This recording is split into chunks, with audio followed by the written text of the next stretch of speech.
అయితే ఆంధ్రప్రదేశ్లో రాజకీయాలు చాలా వేడిగా ఉన్నాయని చెప్పాలి. రీసెంట్గా ఒక వార్త వెలుగులోకి వచ్చింది. ముఖ్యంగా తాడేపల్లిలో కొంతమంది వైఎస్ఆర్సీపీకి సంబంధించిన ఎమ్మెల్యేలకు వేలంపాట జరుగుతుందని ఒక వార్త చక్కర్లు కొడుతుంది. సో ఇది ఎంతవరకు వాస్తవం? సో ఇదే అంశాన్ని మనతో పాటు డిస్కస్ చేయడానికి సీనియర్ జర్నలిస్ట్ జగదేవ్ గారు ఉన్నారు. నమస్తే సార్. నమస్తే అండి. సో ఇంతకుముందు ఎప్పుడూ నేను వినలేదు రాజకీయ చరిత్రలో. మీరేమైనా విన్నారా ఎమ్మెల్యేలకు వేలంపాట? అంటే నేను ఇలా వినలేదు, కానీ ఇంకో రకంగా విన్నాను. అంటే రాజకీయాలు అంటేనే ఖర్చుతో కూడుకున్న పని అండి. ఎంత ఖర్చు అంటే భారీగా, అంటే మనం ఊహించానంత. మీరు ఎంత అంటే, మీకు మహేష్ బాబుది పూరి జగన్నాథ్ సినిమా మీకు గుర్తుందో లేదో, కాదు, బిజినెస్ మ్యాన్. అందులో అక్కడ ఆయన ఒక డాన్గా, బిజినెస్ మ్యాన్గా, ఒక రాజకీయ నాయకుడు ఎదురుగా కూర్చొని, పార్టీ అధ్యక్షుడు, ఓవరాల్గా పాన్ ఇండియా అధ్యక్షుడిగా కూర్చొని, ఈసారి ఎలక్షన్లో మీరు పోటీ చేయడానికి నీకు ఎంత కావాలి చెప్పు అని అడుగుతాడు. అడిగితే ఆయన పక్కన అసిస్టెంట్ ఉంటాడు కదా, ఆయన ధర్మ సుబ్రహ్మణ్యం, ఎంత ఉంది ఒక్కొక్క దానికి 2 కోట్లు వేసుకున్న ఆయన్ని 543 నియోజకవర్గాలు కాబట్టి లోక్సభ స్థానాలు 500, సుమారుగా 1000 కోట్లు అన్నట్టుగా. అంటే అప్పుడు ఒరే పిచ్చి పుల్క, నీకు తెలియట్లేదేమో, మొన్న ఆంధ్రప్రదేశ్లో ఒక నియోజకవర్గం దగ్గర అక్కడ పేరు చెప్తాడు, అక్కడ బీప్ సౌండ్ వస్తుంది, పేరు రాదు. ఆ ఒక్క నియోజకవర్గం 300 కోట్లు ఖర్చు అయింది. ఈ లెక్కను చూస్తే నీకు 543 నియోజకవర్గాలకి ఎంత ఖర్చు అవుద్ది ఊహించుకో అన్నట్టుగా చెప్పి, నీకు ఎంత ఇస్తాను నేను, బట్ సూర్యాభాయిగా నేనే ఉండాలి అని ఏదో సంథింగ్ అక్కడ డిస్కస్ ఏదో ఉంటుంది. సూర్యాభాయ్ జగన్మోహన్ రెడ్డి కాదు, అంటే రాజకీయాలు ఏ స్థాయిలో ఖర్చుతో కూడుకున్నామని చెప్పడానికి ఎగ్జాంపుల్ చెప్తాను. సో అంటే అలాగా రాజకీయం అంటేనే అసలు భారీగా ఖర్చు పెట్టి, అంటే ఎలా స్టార్ట్ చేయాలంటే, ఫస్ట్ అభ్యర్థి ప్రకటించిన తర్వాత ఫ్యూయల్ ఖర్చు, డీజిలా, పెట్రోలా, గమ్ము, పోస్టర్లు, బ్యానర్లు, మంది, వాళ్ళకి బిర్యానీలు, మందు, ఇవన్నీ కాకుండా అసలైంది నోటుకు ఓటు కదా. అది రాజకీయ నాయకులు ప్రజలకు అలవాటు చేశారా, ప్రజలే రాజకీయ నాయకులను అడుగుతున్నారా అంటే మనం చెప్పలేం. చెట్టు ముందా విత్తనం ముందా అన్నట్టు. సో మొత్తానికి ఆ కల్చర్, ఆ ఏదైతే బ్యాడ్ కల్చర్ అనేది, అది అలవాటు అయిపోయింది మన సొసైటీలో. ఖచ్చితంగా పైసలు ఇస్తే కానీ ఓటు వేయము అన్నట్టు కదా. సో అది పంచాలి. ఇవన్నీ కాకుండా పార్టీ టికెట్ ఇవ్వాలంటే పార్టీ ఫండ్ కింద కొంత సమర్పించుకోవాలి. అది ఎప్పటి నుంచో ఉన్నది. అయితే మీరు ఇప్పుడు ఇలాగ అనడానికి కారణం ఏంటంటే, మాగంటి శ్రీనివాసరెడ్డి గారు లోక్సభ స్థానం సంబంధించి జగన్మోహన్ రెడ్డి గారు సుమారుగా 180 కోట్లు పార్టీ ఫండ్ అడిగారు అని ఒక సోషల్ మీడియాలో వైరల్ అవుతుంది. అది ఎంతవరకు వాస్తవం నాకు తెలియదు. బట్ 100 కోట్లు పైచిలుకే అడిగారు అన్నట్టు కూడా వార్తలు ఉన్నాయి. ఇంతకుముందు కూడా ఒక మీడియా మిత్రుడు కనబడి అదే మాట చెప్పారు. మరీ అంత టూ మచ్ ఉంటుందా, అలా ఉండదబ్బా, ఎమ్మెల్యేలుగా వాటికైతే 20 కోట్లు 30 కోట్లు ఉంటుంది, ఎంపీకి ఒక 50 కోట్ల వరకు ఉంటుందంటే, లేదబ్బా ఇట్లా నడుస్తుంది, ఎందుకంటే నెక్స్ట్ గవర్నమెంట్ రాకపోయినా కూడా సర్దేసుకుందాం, ఏదో ప్లాన్ చేసేసుకుందాం, లేదంటే బిందాస్గా, ఎందుకు ఒకవేళ అరెస్టులు అయినా కూడా దాన్ని తగ్గట్టు ఖర్చు పెట్టుకోవాలి కదా అన్నట్టుగా ప్లాన్ చేసుకుంటున్నారబ్బా అని. అంటే ఇక్కడ మాగుంటి శ్రీనివాసరెడ్డి గారికి ఇచ్చిన ఆఫరు ఏదైతే ఉందో, ఇట్లా ఇస్తే కానీ మీకు టికెట్ ఇవ్వము అన్నట్టుగా. ఒకవేళ అక్కడతో సరిపోలేదు, ఆ 150 కోట్లు 180 కోట్లు సమర్పించుకోగా, లోక్సభ నియోజకవర్గంలో 7-6 అసెంబ్లీ నియోజకవర్గాలు ఉంటాయి అక్కడ ఉండే పాపులేషన్ బట్టి కదా. ఆ 7 అసెంబ్లీ నియోజకవర్గాల ఎమ్మెల్యే అభ్యర్థులకు కూడా మళ్ళీ ఈయనే సపోర్ట్ చేయాలంట. అంటే వాళ్ళు అక్కడ ఎంతో కొంత సమర్పించాలి కదా. అది కాకుండా మళ్ళీ ఎమ్మెల్యేగా టికెట్లు కావాలిగా, ఎమ్మెల్యే కింద ఉన్న 7 నియోజకవర్గాల ఎమ్మెల్యే అభ్యర్థులకు కూడా మళ్ళీ టికెట్లు కావాలి. టికెట్ కావాలంటే మళ్ళీ అక్కడ పార్టీ ఫండ్ సమర్పించాలి. ఈ లెక్కను చూస్తే పార్టీ ఫండ్ కింద ఎలక్షన్స్ టైంలో అభ్యర్థుల దగ్గర వీళ్ళే వేల కోట్లు తీసేసుకుంటున్నారే. 175 నియోజకవర్గాలకి ఒక్కొక్క ఎమ్మెల్యే టికెట్ కోసం 20 కోట్లు వేసుకున్న 175 × 20 ఎంత అవుతుంది లెక్క ఏంటి? 350. అవునా? అంటే 3500 కోట్లు అక్కడే 20 వేసుకున్నా. అది కాక 25 లోక్సభ స్థానాలు, 20 లోక్సభ స్థానాలకు ఒక్కొక్కదాన్ని 100 కోట్లు వేసుకున్నా 25కి అదొక 2500 కోట్లు.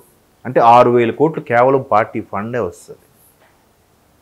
మళ్ళీ ఇంకా గెలిచిన తర్వాత ప్రజల సొమ్ము, అన్నీ వాళ్ళు నడ్డి చిక్కి వాళ్ళకే నైవేద్యం పెట్టారు అన్నట్టుగా అలాగా అక్కడ నుంచి వాళ్ళకి మళ్ళీ ప్రజల నుంచి తీసుకున్న ట్యాక్స్లే మళ్ళీ వాళ్ళకి ఏదో ఇస్తున్నాం, అన్ని చేస్తున్నాం, అది చూస్తున్నాం, ఇది చేస్తున్నాం.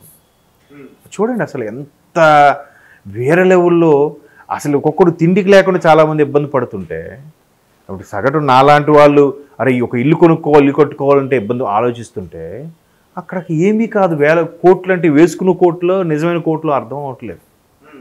ఇప్పుడు నిన్న రేవంత్ రెడ్డి గారు కూడా ఒక చిన్న అది 6 పథకాలని ఇంప్లిమెంట్ చేసేటప్పుడు ఒక మాట చెప్పారు. గత ప్రభుత్వం ల్యాండ్ క్రూజర్ కార్లు ఏవో కొన్నారు, 22 కార్లు కొని బుల్లెట్ ప్రూఫ్ చేయించడానికి విజయవాడలో పెట్టారు, దాచించారు, గవర్నమెంట్ వచ్చేస్తుంది ధైర్యంతో. ఒక్కొక్క కారు ఖరీదు 3 కోట్లట అని. అంటే 3 కోట్లు ఇంటి 22 అంటే 66 కోట్లు. 66 కోట్లతో ఎన్ని పల్లెలకి రోడ్లు, పవరు, మౌలిక సదుపాయాలు కల్పించవచ్చు, ఎంతమంది జీవితాలు బాగుపరచవచ్చు. అది ఎవరైనా ఆలోచిస్తున్నారా? లేదు. మా సేఫ్టీ, మా సెక్యూరిటీ, మా రేంజ్కి, మా హోదాకి ఉండాలి. తెలంగాణ అంటే ఈ రేంజ్లో ఉండాలి. ఇప్పుడు అక్కడ కూడా ఆంధ్రాలో కూడా ఆయన దగ్గర 5 కిలోమీటర్లు 20 కిలోమీటర్లు కూడా హెలిప్యాడ్లో వెళ్తున్నాడుగా. దాన్ని ఎలా చెప్తున్నాడు? అసలు అంత ఖర్చు అవసరమా? బై రోడ్డు వెళ్ళిపోవచ్చు కదా. కానీ దాన్ని కూడా కొంతమంది వైసీపీ శ్రేణులు ఎలా చెప్తున్నారంటే మా సీఎం రిచ్, మా స్టేట్ రిచ్ స్టేట్, అందుకే మేము హెలిప్యాడ్లో వెళ్తాం. దాన్ని కూడా పాజిటివ్గా చెప్పుకోవడం, ఎవరి పార్టీ వాళ్ళు పాజిటివ్గా చెప్పుకోవాలి కదా. అట్లాగా ఖర్చు పెరిగిపోవడం వల్ల, ఇంత అవ్వడం వల్ల ఇప్పుడు మీరు అన్నట్టు ఆ తాడేపల్లిలో క్యాంప్ ఆఫీస్ ఏదైతే ఉందో, ఆబ్వియస్లీ ఇప్పుడు ఒకే సీటు కోసం ఇద్దరు వెళ్ళాము. మీరు మంగళగిరి నుంచి, లేదా నేను మంగళగిరి నుంచి వెళ్ళాము. మీరు 20 కోట్లు ఇస్తామన్నారు, నేను మీకంటే నేను 25 కోట్లు ఇస్తానంటాను, 25 అంటాను. అప్పుడు మీరు లేదు 28 అంటారు, నేను 30 అంటాను. అలా కూడా ఉంటుంది. ఎస్, మధ్యలో బ్రోకరేజ్ చేసేవాళ్ళు ఉంటారు, ఆ అధినేతకి వీళ్ళకి మధ్యలో మెయిన్ వాళ్ళు ఉంటారు. వాళ్ళకి మళ్ళీ ఇంకెంతో సమర్పించుకోవాలి. టికెట్ వరకు ఓకే 30 కోట్లు ఇచ్చినా కూడా రిఫరెన్స్ ఇచ్చి సిఫారసు చేసినందుకు బీఫార్మసీ, నేను బీఫార్మసీలో నీ పేరు పెట్టిస్తాలే అన్నందుకు వీడికి ఒక మళ్ళీ 5 కోట్లు ఎంత ఇవ్వాలి. కోట్లే వేసుకున్న కోట్లో నిజం కోట్లో తెలియదు. అట్లా ఉంటాయి వాళ్ళ ట్రాన్సాక్షన్స్, మాటలు. ఎక్కడిది సొమ్మంత ఎవరిది? ప్రజల సొమ్మే. మనది కాదులే, మనకి ఎందుకబ్బా అని చాలా మంది అదే మెంటాలిటీ. ఈ వేలంపాట ఎవరికి జరగవచ్చు? టికెట్ రాదు అన్న వాళ్ళకి జరుగుతుందా? టికెట్ వచ్చిన వాళ్ళకి కూడా జరుగుతుందా? వస్తుంది అనుకున్న వాళ్ళకి కూడా జరుగుతుంది? లేదండి. అంటే వై నాట్ 175 కాన్సెప్ట్ పెట్టిన తర్వాత జగన్మోహన్ రెడ్డి గారు ఇప్పటికే ఒక వార్త వైరల్ అవుతుంది. ఆయన ఆ రోజుకి చెప్పింది అంటే ఒక 40 నుంచి 50 మంది వరకు సిట్టింగ్ వాళ్ళకి ఇవ్వను, కొత్త వాళ్ళకి ఇస్తానని. ఇప్పుడు అది 90 మంది అంటున్నారు. 90 మందికి కొత్త వాళ్ళకి ఇస్తున్నాము. ఇప్పుడు 90 అలా పెరుగుతూ వస్తుంది. ఆ 90 మంది కూడా 90 మందిని మార్చుతున్నారు కాబట్టి ఖచ్చితంగా గెలుస్తాం ధీమాలో ఉన్నారు. బట్ మార్చినా కూడా గెలవరని చాలామంది విశ్లేషకుల అభిప్రాయం. ఎస్పెషల్లీ ఉండవల్లి అరుణ్ కుమార్ గారు లాంటి వాళ్ళు స్టేట్మెంట్ ఇచ్చారు. అక్కడ కేసీఆర్ గారు మార్చక ఓడిపోయారు, ఇక్కడ జగన్మోహన్ రెడ్డి గారు మార్చినాక ఓడిపోతారు అని చెప్పి స్టేట్మెంట్ కూడా ఇచ్చారు. మీరు చూసే ఉంటారు ప్రెస్ మీట్ పెట్టి.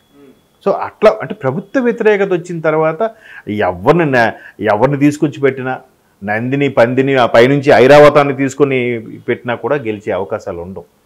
అంతే కదా. షఫిల్ చేసినంత మాత్రం ఎక్కడ ఒక ఊర్లో బంటుగా ఉన్నాడు ఇంకో ఊరు వెళ్తే రాజు అయిపోతాడా? అవ్వలేడుగా. కష్టం. ఎక్కడే ప్రజల మద్దతు గెలుచుకోలేని వాడు, ఎక్కడ ప్రజలకి సేవ చేయలేని వాడు ఇంకో ఊరు వెళ్తే ఎలా చేస్తాడు?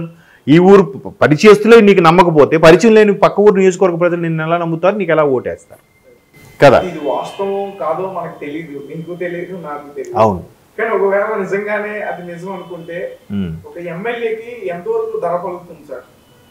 అదే అంటున్నాండి. అంటే ఇప్పుడున్న ట్రెండ్ ప్రకారం అంటే సరదాగా ఇందాక ఒక ఫ్రెండ్ కొలీగ్ నేను మాట్లాడుకున్నాం. అలాగే మరి 180 కోట్లు ఉండదు కంట, ఒక 50-60 కోట్లు ఎంపీ స్థానంకి ఉండొచ్చు, ఎమ్మెల్యే స్థానానికి అయితే ఒక 20 నుంచి 30 కోట్ల వరకు ఉండొచ్చు అన్నట్టుగా మాట్లాడుకున్నాం.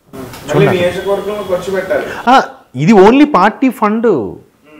అధినేతకి ఇస్తే అధినేత మనకి పేరు బీఫార్మ్స్ ఇస్తాడు మనకి.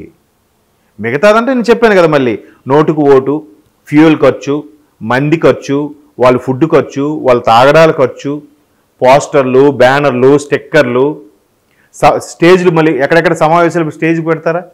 ఆ స్టేజ్లు కట్టినప్పుడు మరి అక్కడ మా స్టేజ్ ఆ సప్లై చేసేవాడు బతుకుతాడా? ప్రింటింగ్ ప్రెస్లు మాత్రం ఈ 3 నెలలు వాళ్ళకి పిచ్చగా డబ్బులే వాళ్ళకి. వాళ్ళు బాగా సంపాదించుకుంటారు. అంతే కదా. ఆ స్టేజ్ దగ్గరికి జనాలు తరలించాలంటే మళ్ళీ అక్కడ లారీలు, ట్రాక్టర్లో పెట్టి తరలించాలా? ఆ ట్రాక్టర్లకు మళ్ళీ డబ్బులా? మళ్ళీ డీజిల్, పెట్రోల్ ఖర్చులా?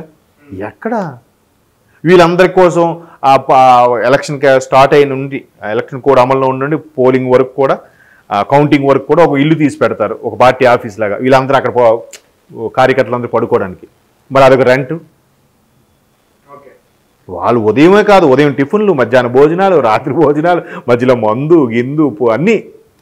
అసలు ఎంత ఖర్చు చూడండి. అదొక కనీసం 20-30 కోట్లు అవుతుంది. తక్కువ ఇవన్నీ రేట్లు పెరిగిపోయాయి. నెక్స్ట్ పంచడం అని ఇస్తారు కింద స్థాయిలకు, ఒక 20 కోట్లు 10 ఒక 50 లక్షలు ఇచ్చాడు అనుకుందాం ఆ రైట్ హ్యాండ్ కదా, ఇది వెళ్ళి అందరికీ వెళ్ళాలి రాత్రి, ఎందుకంటే ఎలక్షన్ కూడా పోలీసులు పట్టుకుంటే ఇబ్బంది, జాగ్రత్తగా. ఆయన ఏం చేస్తాడు, ముందు ఒక 5 లక్షలు 10 లక్షలు పక్కన పెట్టుకుంటాడు ఆ రైట్ హ్యాండ్ అనేవాడు. ఈ 40 లక్షలు సర్దుతాడు. 40 లక్షలు ఏం చేస్తాడు, నలుగురికి ఇస్తాడు 4 పదులు చొప్పున. ఆ 4 పదుల్లో కూడా వాళ్ళు ఏం చేస్తారు, మళ్ళీ 2 లక్షలు 3 లక్షలు పాకెట్లు పెట్టుకొని 7 లక్షలు 8 లక్షలు పంచుతారు వాళ్ళు. మళ్ళీ అక్కడ ఒక కుటుంబం నుంచి కూడా అక్కడ మళ్ళీ వార్డు మెంబర్ వరకు మళ్ళీ గ్యాంబ్లింగ్. అంటే అల్టిమేట్గా వీళ్ళకి వెళ్ళి చేరేది చాలా తక్కువ. మీరు ఒక సినిమాలో ప్రకాష్ రాజ్ అదే చెప్తాడనమాట, ప్రభుత్వం నుంచి వచ్చిన పథకం ఇది అని చెప్పి వీళ్ళకి ఐస్ ముక్క చూపిస్తారు. ఒక్కొక్కరు చెయ్యిని టచ్ చేసుకుంటే ఇలాగ లాస్ట్ వాడికి వెళ్ళేసరికి బుట్టి తడే ఉంది చూసారా, ఏమీ లేదు. ఆ లాస్ట్ వాడు ప్రజలు, వీళ్ళందరూ మధ్యలో ఉండే కార్యకర్తలు, బ్రోకర్లు, వాళ్ళు వీళ్ళు అధికారులు అందరూ. సో అది పరిస్థితి.